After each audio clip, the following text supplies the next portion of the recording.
자, 토요일 2부는요. 제가 제일 좋아하는 시간이죠. 과학과 정치가 만나는 시간. 과학이 정치를 만났을 때 강원도 양구에서 오지 않은 과학 전문 기자 강양구 기자. 네, 안녕하십니까. 강양구입니다. 예. 오늘은 어떤 이슈를 가져오셨나? 어제 그제 토론한 것 때문에 좀 분노했다라고 하는 게 풍문으로 들었소. 아니, 분노한 게 아니라 예. 약간 어이가 없었죠. 실소.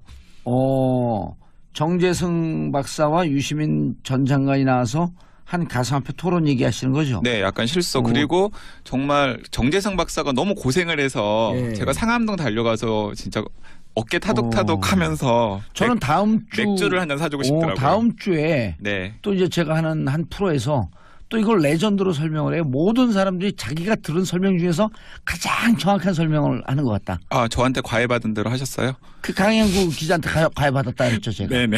그럼요. 뭐 벌써 이제 그제인데 그제 예. 저녁에 이제 제가 보려고 봤던 게 아니라 우연히 이제 TV 채널을 돌리다 보니까 예. 뭐 예고된 대로 이제 JTBC에서 토론을 하고 있더라고요. 이제 어쩌다 보니까 토론을 끝까지 다 봤는데 저는 개인적으로 유시민 전 장관한테 애정이 있는 팬 입장에서 예. 좀 걱정이 되더라고요. 아마도 유시민 전 장관이 저랑 20년 정도의 차이가 있는데 그러니까 이제 10년이나 20년 후에 당연히 유시민 전 장관이 아직도 세상에 계시겠죠. 그러면은 분명히 최근에 유시민 전 장관이 했던 얘기했던 여러 가지 이 비트코인이라던가 가상화폐에 대한 발언들이 아마 짤로 이렇게 편집이 되어가지고 그리고 아마 그때는 반드시 내가 10년 전에 혹은 20년 전에 정말 크게 판단착오를 하고 오판을 했다라고 저는 진짜로 아마 10년, 20년에 확실히 그러실 거라고 생각해요. 다가오는 화요일 날 방영될 그 프로에서 결론을 이렇게 얘기했어요. 자, 일본은 적극적으로 받아들이고 있다. 네. 스위스도 적극적으로 받아들이고 있고 심지어 독일 같은 경우도 부가세 네. 부가세 내면 안 된다라고 하면서 기타 소득세를 내야 한다. 네, 라는 네. 식으로 사회가 논쟁을 하고 있다. 네. 이걸 적극적으로 받아들인 나라와 일방적으로 닫으려고 했던 나라는 10년 뒤에 어떻게 바뀔 너무나 것인가. 많은 차이를 보일 것이다. 네, 저도 정확하게 그렇게 생각을 합니다. 거래의 종주국 이런 거거든요. 그러면서 제가 이렇게 예를 들었어요. 싱가포르이 금융 중심인데 주가 조작 사기범이 일각에서 날친다고 해갖고 주식 거래를 전면적으로 금지해버리면 싱가포르의 미래는 어떻게 됐겠느냐. 네, 맞습니다. 그 얘기를 했어요. 그런데 이제 의외로 예. 똑같은 토론회를 보고서도 또 많은 분들이 유시민 작가가 그러니까 전 장관 유시민 작가가 잘했다라고. 근데 저는 그것도 이해가 돼요. 왜냐하면은 한쪽에서는 미래를 얘기하고 있고 예. 한쪽에서는 상식을 얘기하고 있는 거거든요. 그러니까 당연히 보통 사람들은 어떻게 생각하겠어요? 상식이 훨씬 더 익숙한 얘기잖아요. 맞아요. 그렇잖아요. 예. 그런데 상식에 기반을 둔 어떤 인식은 굉장히 보수적이잖아요. 그렇죠. 미래로 안 가려고 그러죠. 미래를 안 가려고 그러죠. 예. 그러니까 그걸 이제 이 정치쇼를 듣는 애청자분들은 아셔야 될 거예요. 그러니까 상식에 기반을 둔 얘기는 편한 얘기죠. 그리고 당장 이해하기도 쉽죠. 경로 의존성. 네. 하지만은 다니던 길이 편하다. 하지만은 항상 상식을 깨려고 하고 미래를 보려고 하는 시도가 있었기 때문에 계속 변하고 세상이 좀 더 나아진 것 아닙니까? 근데 지금 그 토론회에서 유시민 작가는 전형적으로 상식에 호소를 하면서 자기식으로 이해를 해가지고 말씀을 하셨거든요. 예. 그리고 이제 반대쪽에 있는 분들은 상식이 아니라 미래를 얘기하고 있고 당연히 이제 다수의 시청자가 보기에는 상식에 좀 더 귀가 혹할 수밖에 없죠. 그렇죠. 지금 가상화폐에 투자하는 분들도 네. 우리 사회에서 어찌 보면 소수예요. 네, 알아듣기 편하니까. 예. 알아듣기 편하고 그리고 또 자기는 또 이해관계자도 아니기 때문에 하지만은 제가 보기에는 미래를 얘기하시는 분들이 훨씬 더 그 토론회 때 고군분투했고 지금은 당장 지지를 못 받는다고 하더라도 나중에는 그분들이 했던 전망이나 얘기들이 실현이 될 가능성이 훨씬 더 크다라고 저는 개인적으로는 정리하고 있습니다. 근데 이제 그 토론회를 보면서 제가 이제 이게 어쩌다 보니까는 이제 그 유시민 작가에 대한 반론 방송이 되었는데 뭐 이것도 의미는 있으니까요. 굉장히 영향력 있는 어쨌든 논객이 어쨌든 전 국민을 대상으로 여러 가지 말들을 쏟아냈기 때문에 일단은 유시민 투기 광풍의 문제를 짚은 건 의미가 있었죠. 네, 당연합니다. 당연합니다. 저도 거기에 대해서 당연하고 있는데 유시민 작가가 이 가상화폐랑 블록체인 기술은 구별할 수 있다라는 얘기를 자꾸 하셨어요. 그리고 같이 나온 그 뭐 교수님도 그런 얘기를 하셨고 블록체인 기술과 가상화폐는 구분할 수 있다. 분리할 수 있다. 저는 분리할 수 없다는 주장인데. 네, 분리할 수 없습니다. 가상화폐 자체가 블록체인 기술에 기반한 약속된 화폐 아니에요? 네, 맞습니다. 그러니까 분리할 수가 없습니다. 왜 분리할 수가 없냐면은 블록체인 네트워크가 돌아가려면 예를 들어서 뭐 이런 식의 예를 유시민 작가가 어제 방송에서 들었더라고요. 그러니까 뭐냐면 이제 그 출판사 저자의 인세라던가 아니면은 이제 가수들의 음원 그 수익 배분이라던가 이런 게 좀 불투명하잖아요. 예. 그 중간에서 가로채는 사람들도 굉장히 많고 예. 그리고 또 실제로 노래방에서 내 곡이 몇 곡이나 불렸는지 예. 혹은 내 책이 몇 권이나 팔렸는지가 아하. 사실 불투명하잖아요. 예. 그런 것들을 투명하게 하는데 블록체인 기술을 사용할 수 있다라고 유시민 작가가 방송에서 얘기를 했어요. 예. 그리고 그런 블록체인 기술에는 가상화폐가 필요 없다라고 또 얘기를 하시더라고요. 예. 그러니까 이건 블록체인 기술은 이렇게 좋은 방향으로 활용할 수가 있는데 이 블록체인 기술을 활용하는 데 있어서 가상화폐가 꼭 필수적이지 않다라는 얘기를 하신 걸로 저는 들었거든요. 근데 사실은 그렇지가 않습니다. 자, 무슨 음원 수익이 제대로 배분이 되었는지 혹은 내가 낸 책이 제대로 팔려 있고 그게 얼마나 수익을 얻었는지가 몇 부가 정확히 네, 몇 부가 정확하게 팔렸는지가 이제 블록에 기입이 되어가지고 예. 네트워크로 차곡차곡 쌓이겠죠. 체인 형식으로. 그리고 이 블록에 가맹해 있는 모든 사람에게 동시에 주어지고 정보가 입력이 되고. 네, 그렇기 때문에 이제 블록체인 네트워크에 기반을 둔 그 정보는 어쨌든 모든 사람들이 신뢰할 만한 정보라고 생각을 하겠죠. 해킹이 될 수 없고. 네, 모두가 다 공유하고 있고. 예. 그리고 또 등등등 그렇기 예. 때문에 아마 유시민 작가가 그렇기 때문에 그런데 활용될 수 있다라고 얘기를 한 것 같아요. 좋은 기술이다. 오케이, 예, 그렇게 활용될 수 있죠. 그러면 그 네트워크는 어떻게 유지가 됩니까? 그 블록체인 예를 들어서 유시민 작가의 책이 몇 권이 팔렸는지 그리고 또 그래서 유시민 작가한테 인세가 얼마나 지급되었는지가 어딘가에 기록이 되어야 될 것 아니에요. 기록이 되고 그 기술이 유지가 돼야 될 거 아니에요. 근데 기록이 되고 유지가 되려면 자원이 필요해요. 아, 그렇죠. 노동이니까 일종의. 네, 자원이 필요해요. 근데 그 자원은 디지털 경제에서는 컴퓨팅 파워고 전기고 에너지입니다. 그러면 당연히 비싼 컴퓨터 장비를 구비를 해야 되고 그리고 또 그 컴퓨터 장비에 들어가는 에너지가 들어갈 것 아니에요. 들어가야 되고, 전기가 들어가고 사람의 노동력도 들어가야 되고. 그리고 그걸 관리하는 사람들도 필요할 수도 있겠죠. 예. 그러면 당연히 그 사람에 대한 인건비, 그 컴퓨터 장비를 사는 데 들어가는 초기 비용, 그리고 또 그 컴퓨터 장비를 돌리는 데 들어가는 에너지가 들어갈 것 아니에요. 그건 누가 됩니까? 기존의 가상화폐는 뭐냐면 그걸 대주는 사람들에 대한 보상으로 비트코인이나 이런 가상화폐들을 지급을 한 거예요. 그래서 그 시스템이 유지가 되도록 하는 겁니다. 그래서 예를 들어 우리가 여기 한 5명이서 각자 블록을 하나씩 갖고 있고 네트워킹이 돼 있는데 너네들 유지되는 거 보니까 너무 의미가 있어. 그럼 나도 블록을 하나 갖고 여기 들어올게. 그럼 5명이서 안 돼, 너 블록 개발해. 어디선가 블록 하나 가져오려면 그걸 만드는 거야. 그게 채굴한다라고 하는 건데. 그런 거죠. 전기 들고 노동력 많이 들어 채굴하는데 그래도 나 채굴했다? 그리고 참 잘했어요. 그리고 비트코인 하나 주는 거예요. 맞습니다. 채굴에 대한 인센티브. 맞습니다. 그러니까 그 시스템이 유지되도록 하는 인센티브를 누군가에게 줘야 되는데 그 인센티브가 바로 우리가 흔히 비트코인 뭐 이렇게 얘기하는 가상화폐 형식으로 주어지는 거예요. 그러면 이제 유시민 작가는 거기다 대답을 해야 되는 거죠. 그런 자기가 이상적이라고 생각하는 블록체인 기술에 기반을 둔 네트워크가 만들어졌다면은 만약에 가상화폐를 안 준다면은 그 네트워크를 어떻게 굴릴 거야? 그러면 안 하죠. 아무도 안 하죠. 당연히. 왜 그걸 하겠습니까? 그래서 많은 사람들이 이런 식으로 얘기를 합니다. 좀 더 유시민 작가보다 더 아는 사람들은 이런 식으로 얘기를 하는데요. 그거 국가가 하면 되지. 그렇죠. 국가관리 시스템이니까. 국가가 하면 되지라고 얘기를 합니다.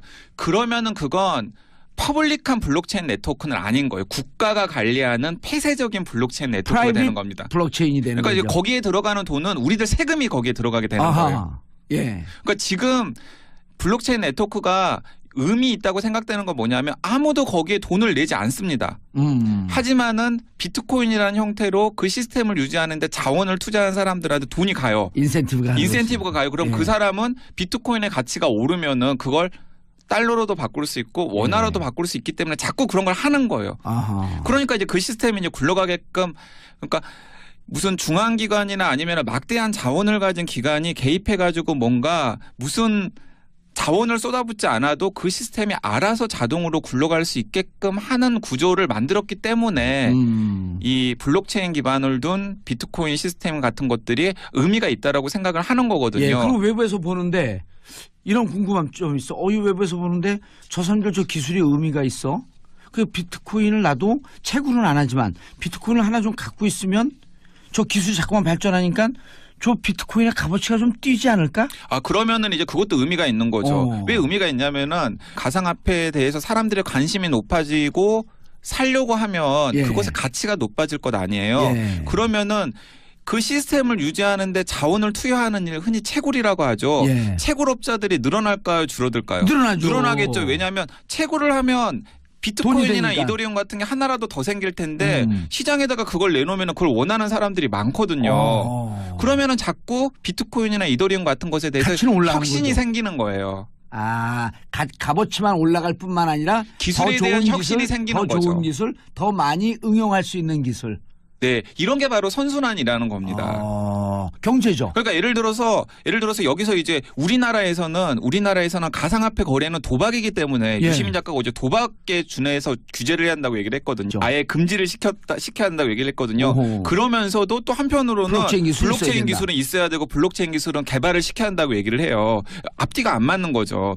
왜냐하면 그렇게 가상화폐 거래를 중단시키면은 더 이상 블록체인 시스템을 자원을 투여할 인센티브가 없어지는 거예요. 그러네. 그리고 국가가 관여한다고 하면 우리 세금을 통해서 하는데 국가가 관여할 필요가 없이 각 개인이 자발적으로 이 기술 개발도 하고 나는 이 비트코인을 갖는 것이 일정한 인센티브로 나는 만족한 인센티브야. 근데 네. 국가 관리하는 순간에 내 세금으로 들어왔는데 난 그 그리고 기술을 안 쓸 수도 있고. 국가가 관리하면 더 비효율적이에요. 그냥 국가가 관리하면 국가가 애초부터 다 관리하는 중앙 집중적인 시스템을 만들어가지고 빨리빨리 돌아가게 하는 게 훨씬 더 효율적이지. 왜 새로운 이걸 뭐하러 블록체인 네트워크에 기반을 두고 그 파워만 국가가 된다라는 건 좀 앞뒤가 안 맞는 국가가 거죠. 하면 국가가 발행한 돈으로 하면 되죠. 그러니까요. 그러니까 이게 이제 그래서 제가 생각하기에는 블록체인 네트워크는 좋은데 블록체인 기술은 좋은데 가상화폐는 따로 떼어서 생각해야 된다라는 주장은 사실은 실현 가능하지도 않고 앞뒤도 안 맞는 주장이죠. 그런데 미래의 어떤 순간에는 블록체인 기술에 기반을 둔 네트워크를 굉장히 효율적으로 다양한 분야에 적용하면서 효율적으로 굴릴 수 있는 어떤 혁신이 있을 수도 있어요.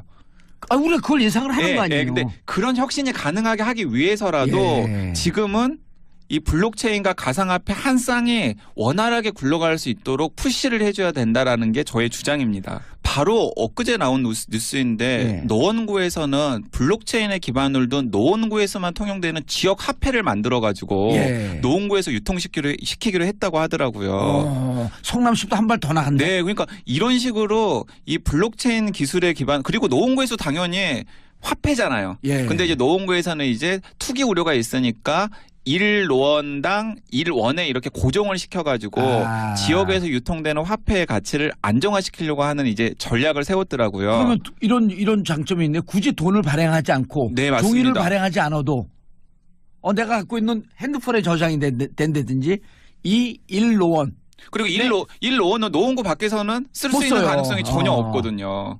나름대로 폐쇄적인 프라이빗 블록체인 기술이다. 맞습니다. 그러니까 이런 식으로 어떤 때는 굉장히 퍼블릭한 용도로 또 어떤 때는 굉장히 폐쇄적인 용도로 다양한 형식으로 블록체인 네트워크가 구현이 될 수 있고요. 폐쇄적인 용도일 때는 당연히 그 컴퓨팅 파워나 자원은 예를 들어 노원이 돌아가야 되는 건 노원구에서 돼야 되는 거죠. 하지만은 비트코인이나 이더리움 같은 전 세계에서 통용되는 퍼블릭한 블록체인 네트워크에 기반을 둔 것은 그런 식으로 이제 얘기를 해야 되는 거죠. 누군가가 그 자원을 자꾸 투여를 해야 되면은 당연히 가상화폐는 같이 갈 수밖에 없다라는 겁니다. 그런데 제가 그 기업 운영하는 선배가 자기 지분이 한 3-4%밖에 안 되는데 주주총회를 열면서 내가 이렇게 적은 지분으로 우리 회사를 장악하고 있다라는 비판을 받지 않기 위해서 온라인 주주총회를 하기로 했어요. 그런데 온라인 주주총회를 하면 주주가 그 온라인에 서명을 해야 돼요. 근데 서명인데 본인이 아닌지 모르니까 이 회사에서 자체적으로 만든 블록체인 기술을 갖고 주주들에게 다 뿌렸어요. 네. 여러분들이 서명하는 순간 본인이 확인이 됩니다. 굉장히 성공적으로 운영되는 폐쇄적인 블록체인 네트워크죠. 그랬더니 이 주주총회에 참여하는 사람의 비율이 90%가 넘어간다. 네. 블록체인 기술. 그러니까 그런 게 다양한 형식으로 이제 운영이 가능한 거고요. 그런 블록체인 기술이 지금 우리나라에서 전 국민이 블록체인에 대해서 관심을 가지게 되었고 그리고 또 많은 사람들이 블록체인으로 무엇인가 할 수 있을지도 모르겠다라고 생각하게 된 것도 사실은 거품이 있기 때문이거든요. IT 거품 조장했다고 김대중 대통령을 비판했잖아요. 그러나 그 IT 버블이 뭐를 만들어냈다? 우리나라에 지금 이런 식의 인터넷 환경을 만들어낸 거잖아요. 네이버라고 하는 세계적인 기업도 만들어내고. 네. 그러니까 그런 겁니다. 그러니까 90년대 후반, 2000년대 초반에 우리나라를 포함해서 닷컴 버블이 있다라고 많은 분들이 걱정을 했고 실제로 버블이 터져서 힘들어지신 분도 많았지만은 문제가 있지만 그 버블 때문에 생긴 경쟁력이라든가 인프라가 지금의 세계 최강의 IT 대국 미국이라든가 그리고 우리나라의 굉장히 세계적으로 경쟁력이 있는 IT 기업을 만드는 조건이 되었다는 거죠. 삼성의 갤럭시는 버블 위에서 탄생한 화려한 꽃이었다. 네, 그렇게도 볼 수 있고요. 근데 저는 이제 지금 이 대목에서 걱정이 되는 게 아까 오프닝에서 말씀을 하셨지만은 다른 나라의 규제랑 우리나라의 규제가 너무 언밸런스하기 때문에 그게 저는 가장 큰 걱정이라고 생각하고요. 지금 제가 A주시하고 있는 나라가 일본이거든요. 일본은 이미 재작년에 블록체인을 거의 합법화시켰어요. 재작년에. 그래요? 네. 2016년에? 네. 재작년에 이미 블록체인. 2016년 4월. 네. 기억난다. 재작년에 블록체인을 합법화시켰는데 어떤 식으로 합법화시켰냐면은 거래소들을 규제하는 방식으로 합법화시킨 거예요. 그러니까 저는 일본을 예의주시할 필요가 있는 겁니다.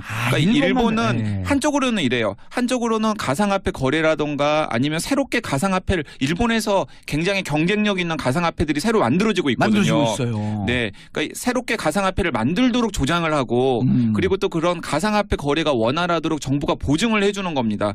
왜냐하면 사기나 이런 것 때문에 선량한 시민들이 피해를 보지 않도록. 근데 한쪽에서는 가상화폐 거래가 제대로 이루어질 수 있도록 거래소를 엄격하게 규제를 해요. 방향을 잡아주면서 관리를 해주는 거예요. 네, 관리를 해줘요. 그러면 그 거래소는 되게 양성화되어 있고 양질의 거래소만 살아남게 하고 그 거래소의 거래 내역이 투명하기 때문에 일본 정부는 무엇을 또 거둬들일 수 있나요?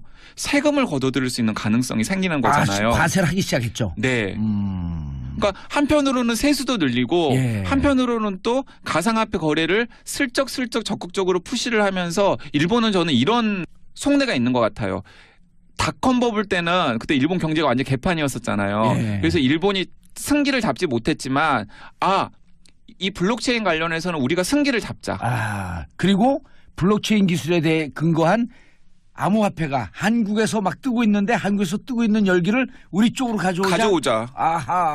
그런데 공교롭게도 우리나라에서 딱 막아버린 거예요. 네. 그래서 앞으로 아마 이제 우리나라가 만약에 유시민 작가가 제안한 대로 블록체인 기술이나 혹은 가상화폐를 다 불락시키는 방향으로 진짜로 간다면은 앞으로 5년, 10년 안에 진짜 기막힌 광경을 많이 볼 거예요. 예를 들어서 일본이라던가 미국이라던가 독일, 프랑스에서도 지금 공동으로 규제안을 만들어가지고 과세를 하고 있죠, 그리고. 아니 과세도 하고 있고 또 공동으로 규제안을 만들어가지고 지금 EU에 제안을 하겠다라는 거예요. 근데 만약에 가이드라인을 하나 만들자. 만약에 근데 그런 상황에서 독일이랑 프랑스가 연구해가지고 규제안을 만들어서 EU에 제안을 해서 EU가 그걸 억셉트를 했는데 그 규제가 우리나라랑 비교했을 때 너무나 낮은 거예요.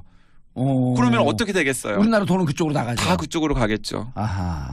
국적이 그리고 없으니까. 그때 되면은 또 우리나라 정부는 분명히 국제 스탠더드에 맞춰야 되겠다고 규제를 낮추려고 할 겁니다. 근데 한 번 규제가 만들어지면은 그 규제가 다시 본래대로 돌아가는 건 굉장히 어려운 일이에요. 너무 잘 아시잖아요. 자, 세계적인 체인 커피점에서 선언을 해요. 자, 우리 이제 바코드, QR코드 없이 우리 여기에서 커피할 때 결제되는 이런 결제 수단의 보조 수단으로서 블록체인 기술을 이용하겠다. 네. 그럼 이제 우리나라 사람들은 그 커피숍에 가서 커피를 못 사 먹는 거예요. 맞습니다. 뭐 여러 가지 지금 막 머릿속에서는 좀 복잡한 생각들이 많이 떠오르는데 그냥 제가 이제 한 가지 확실한 것은 이런 겁니다. 그러니까 제가 다시 한번 강조를 하자면은 한쪽에서는 상식을 얘기하고 한쪽에서는 미래를 얘기하면 당연히 지금은 상식을 얘기하는 분들의 얘기가 편하게 들릴 수가 있어요. 그러나 미래는 하지만은 상식만 얘기하다가는 절대로 세상이 나아지지 않는다라는 거죠. 알겠습니다. 가상화폐 하게 되면 세 가지 분야. 개발, 채굴, 유통인데 우리가 너무 유통에 몰입되다 보니까 개발과 채굴 쪽엔 얘기를 못하는데 정부는 개발과 채굴은 육성하고 그다음에 유통에서 불법, 사기, 다단계, 가짜 화폐 이런 것은 속간에서 없애주는 피해를 최소화하는 방향으로 나가줘야 된다. 네, 맞습니다. 그래서 저는 아하. 그 토론회 때 우리나라 최초의 거래소를 얘기했던 분이 그 거래소 규제 얘기를 여러 번 했거든요. 예. 저는 그게 답이라고 생각해요. 왜냐하면 일본이 그런 식으로 가고 있거든요. 그러니까 못하게 하는 게 아니고 피해가 안 날 수 있도록 불법 요소를 제거해 주는 것. 저는 맞습니다. 이런 생각도 해봤어요. 거래소가 수익이 많으니까 혹시나 있을 해킹 피해에 대해서 거래소에 얻는 수익의 20% 정도를 정부와 협의하에서 적립을 해놔라. 이런 것도 규제한 방식 아니에요? 네, 규제한 방식입니다. 그래야지 그 거래소를 이용하는 피해자가 나중에 생겼을 경우에 그것을 일종의 보험금으로 해서 맞습니다. 제가 보험회사면요.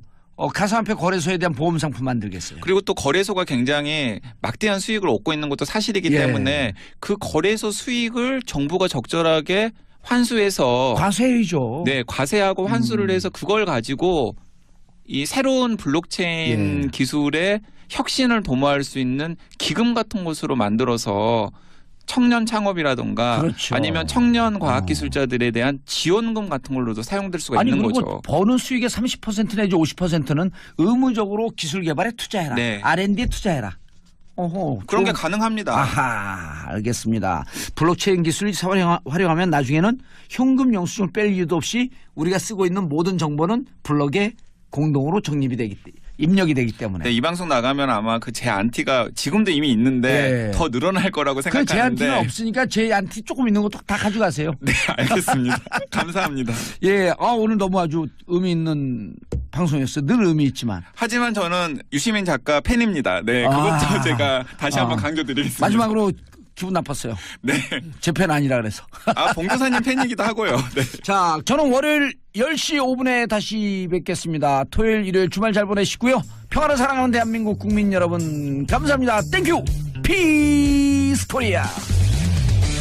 이 비트코인이라던가 가상화폐에 대한 발언들이 아마 짤로 이렇게 편집이 되어가지고 그리고 아마 그때는 반드시 내가 10년 전에 혹은 20년 전에 정말 크게 판단 착오를 하고 오판을 했다라고 저는 진짜로 아마 10년, 20년에 확실히 그러실 거라고 생각해요. 다가오는 화요일 날 방영될 그 프로에서 이렇게 결론을 이렇게 얘기했어요. 자, 일본은 적극적으로 받아들이고 있다. 네. 스위스도 적극적으로 받아들이고 있고 심지어 독일 같은 경우도 부가세 네. 부가세 내면 안 된다라고 하면서 기타 소득세를 내야 한다. 네, 라는 네. 식으로 사회가 논쟁을 하고 있다. 네. 이걸 적극적으로 받아들인 나라와 일방적으로 닫으려고 했던 나라는 10년 뒤에 어떻게 바뀔 너무나 것인가. 많은 차이를 보일 것이다. 네, 저도 정확하게 그렇게 생각을 합니다. 거래의 종주국 이런 네. 거거든요. 그러면서 제가 이렇게 예를 들었어요. 싱가포르이 금융 중심인데 주가 조작 사기범이 일각에서 날친다고 해갖고 주식 거래를 전면적으로 금지해버리면 싱가포르의 미래는 어떻게 됐겠느냐. 네, 맞습니다. 그 얘기를 정확하게. 했어요. 그런데 이제 의외로 예. 똑같은 토론회를 보고서도 또 많은 분들이 유시민 작가가 그러니까 전 장관 유시민 작가가 잘했다라고. 근데 저는 그것도 이해가 돼요. 왜냐하면은 한쪽에서는 미래를 얘기하고 있고 예. 한쪽에서는 상식을 얘기하고 있는 거거든요. 그러니까 당연히 보통 사람들은 어떻게 생각하겠어요? 상식이 훨씬 더 익숙한 얘기잖아요. 맞아요. 그렇잖아요. 예. 상식. 그런데 상식에 기반을 둔 어떤 인식은 굉장히 보수적이잖아요. 그렇죠. 미래로 안 갈라 그러죠. 자, 토요일 2부는요. 제가 제일 좋아하는 시간이죠. 과학과 정치가 만나는 시간. 과학이 정치를 만났을 때 강원도 양구에서 오지않은 과학 전문 기자 강양구 기자. 네, 안녕하십니까. 강량구입니다. 예. 오늘은 어떤 이슈를 가져오셨나? 어제 그제 토론한 것 때문에 좀 분노했다라고 하는 게 풍문으로 들었소. 아니, 분노한 게 아니라 예. 약간 어이가 없었죠. 실소. 정재승 박사와 유시민 전 장관이 나와서 한 가상화폐 토론 얘기하시는 거죠? 네, 약간 실소. 그리고 정말 정재승 박사가 너무 고생을 해서 예. 제가 상암동 달려가서 진짜 어깨 타독타독 하면서 저는 다음 주 맥주를 한 잔 사주고 싶더라고요. 다음 주에 네. 또 이제 제가 하는 한 프로에서 또 이걸 레전드로 설명을 해요. 모든 사람들이 자기가 들은 설명 중에서 가장 정확한 설명을 하는 것 같다. 아, 저한테 과외받은 대로 하셨어요? 그 강양구 기자한테 과외받았다 그랬죠, 제가. 네네.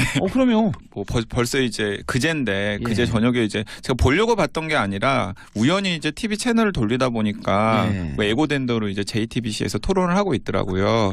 이제 어쩌다 보니까 토론을 끝까지 다 봤는데 저는 개인적으로 유시민 전 장관한테 애정이 있는 팬 입장에서 예. 좀 걱정이 되더라고요.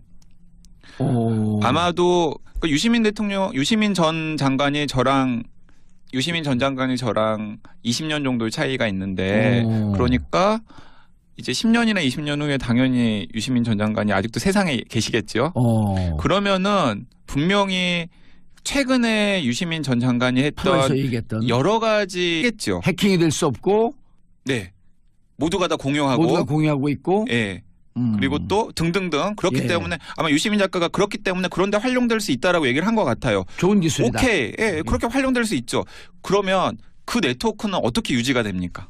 그 블록체인 예를 들어서 유시민 작가의 책이 몇 권이 팔렸는지 그리고 또 그래서 유시민 작가한테 인세가 얼마나 지급되었는지가 어딘가에 기록이 돼야 될 것 아니에요. 기록이 되고 그 기술이 유지가 돼야 될 유지가 돼야 될 거 아니에요. 예. 근데 기록이 되고 유지가 되려면 자원이 필요해요. 그렇죠. 노동이니까 일종의. 네, 자원이 필요해요. 근데 그 자원은 디지털 경제에서는 컴퓨팅 파워고 전기고 에너지입니다. 그러면 당연히 비싼 컴퓨터 장비를 구비를 해야 되고 그리고 또 그 컴퓨터 장비에 들어가는 에너지가 들어갈 것 아니에요. 들어가야 되고 전기가 들어가고 사람의 노동력도 들어가야 네, 그리고 되고 그걸 관리하는 사람들도 필요할 수도 있겠죠. 예. 그러면 당연히 그 사람에 대한 인건비, 그 컴퓨터 장비를 사는 데 들어가는 초기 비용, 그리고 또 그 컴퓨터 장비를 돌리는 데 들어가는 에너지가 들어갈 것 아니에요. 그거 누가 됩니까? 기존의 가상화폐는 뭐냐면 그걸 대주는 사람들에 대한 보상으로 비트코인이나 이런 가상화폐들을 지급을 한 거예요. 그래서 그 시스템이 유지가 되도록 하는 겁니다. 그래서 예를 들어 우리가 여기 한 5명이서 각자 블록을 하나씩 갖고 있고 네트워킹이 돼 있는데 너네들 유지되는 거 보니까 너무 의미가 있어. 그럼 나도 블록을 하나 갖고 여기 들어올게. 그럼 5명이서 안 돼, 너 블록 개발해. 어디선가 블록 하나 가져오려면 그걸 만드는 거예요. 그게 채굴한다라고 얘기를 하셨고 블록체인 기술과 가상화폐는 구분할 수 있다. 분리할 수 있다. 저는 분리할 수 없다는 주장인데. 네, 분리할 수 없습니다. 가상화폐 자체가 블록체인 기술에 기반한 약속된 화폐 아니에요. 네, 맞습니다. 그러니까 분리할 수가 없습니다. 왜 분리할 수가 없냐면은 블록체인 네트워크가 돌아가려면 예를 들어서 뭐 이런 식의 예를 유시민 작가가 어제 방송에서 들었더라고요. 그러니까 뭐냐면 이제 그 출판사 저자의 인세라던가 아니면은 이제 가수들의 음원 그 수익 배분이라던가 이런 게 좀 불투명하잖아요. 그 중간에서 가로채는 사람들도 굉장히 많고 그리고 또 실제로 노래방에서 내 곡이 몇 곡이나 불렸는지 혹은 내 책이 몇 권이나 팔렸는지가 사실 불투명하잖아요. 그런 것들을 투명하게 하는데 블록체인 기술을 사용할 수 있다라고 유시민 작가가 방송에서 얘기를 했어요.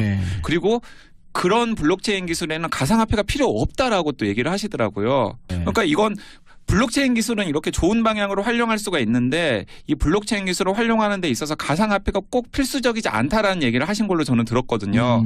근데 사실은 그렇지가 않습니다.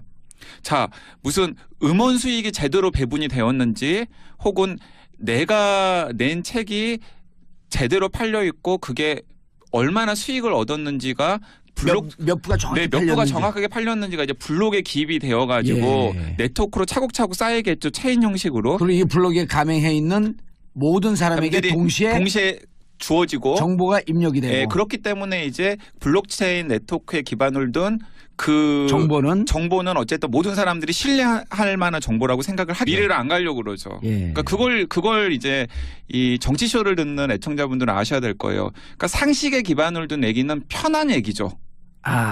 그리고 당장 이해하기도 쉽죠. 경로 의존성. 네. 하지만은 다니던 길이 편하다. 하지만은 항상 상식을 깨려고 하고 미래를 보려고 하는 시도가 있었기 때문에 계속 변하고 세상이 좀 더 나아진 것 아닙니까? 근데 지금 그 토론회에서 유시민 작가는 전형적으로 상식에 호소를 하면서 자기식으로 이해를 해가지고 말씀을 하셨거든요. 그리고 이제 반대쪽에 있는 분들은 상식이 아니라 미래를 얘기하고 있고 당연히 이제 다수의 시청자가 보기에는 상식에 좀 더 귀가 혹할 수밖에 없죠. 그렇죠. 어쨌든 지금 가상화폐에 투자하는 분들도 네. 우리 사회에서 어찌 보면 소수예요. 네, 알아듣기 편하니까. 예. 알아듣기 편하고 그리고 또 자기는 또 이해관계자도 아니기 때문에 하지만은 제가 보기에는 미래를 얘기하시는 분들이 훨씬 더 그 토론회 때 고군분투했고 지금은 당장 지지를 못 받는다고 하더라도 나중에는 그분들이 했던 전망이나 얘기들이 실현이 될 가능성이 훨씬 더 크다라고 저는 개인적으로는 정리하고 있습니다. 근데 이제 그 토론회를 보면서 제가 이제 이게 어쩌다 보니까는 이제 그 유시민 작가에 대한 반론 방송이 되었는데 뭐 이것도 의미는 있으니까요. 굉장히 영향력 있는 어쨌든 논객이 어쨌든 전 국민을 대상으로 여러 가지 말들을 쏟아냈기 때문에 일단은 유시민 투기 광풍의 문제를 짚은 건 의미가 있었죠. 네, 당연합니다. 당연합니다. 저도 거기에 대해서 당연하고 있는데 유시민 작가가 이 가상화폐랑 블록체인 기술은 구별할 수 있다라는 얘기를 자꾸 하셨어요. 그리고 같이 나온 그 뭐 교수님도 그런 얘기